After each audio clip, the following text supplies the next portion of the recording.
حمید نے بیان کیا اور ان سے حضرت انس رضی اللہ عنہ نے کہ میری پھپھی ربی نے ایک لڑکی کے دانت توڑ دیے۔ پھر اس لڑکی سے لوگوں نے معافی کی درخواست کی، لیکن اس لڑکی کے قبیلے والے معافی دینے کو تیار نہیں ہوئے اور رسول کریم صلی اللہ علیہ وسلم کی خدمت میں حاضر ہوئے اور قصاص کے سوا اور کسی چیز پر راضی نہیں تھے۔ چنانچہ آپ نے قصاص کا حکم دے دیا۔ اس پر انس بن نضر رضی اللہ عنہ نے عرض کیا، یا رسول اللہ صلی اللہ علیہ وسلم، کیا ربی رضی اللہ عنہ کے دانت توڑ دیے جائیں گے؟ نہیں، اس ذات کی قسم جس نے آپ کو حق کے ساتھ مبعوث کیا ہے، ان کے دانت نہ توڑے جائیں گے۔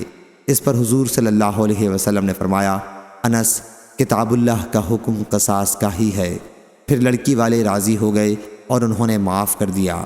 اس پر حضور صلی اللہ علیہ وسلم نے فرمایا، کچھ اللہ کے بندے ایسے ہیں کہ اگر وہ اللہ کا نام لے کر قسم کھا لیں تو اللہ ان کی قسم پوری کر ہی دیتا ہے۔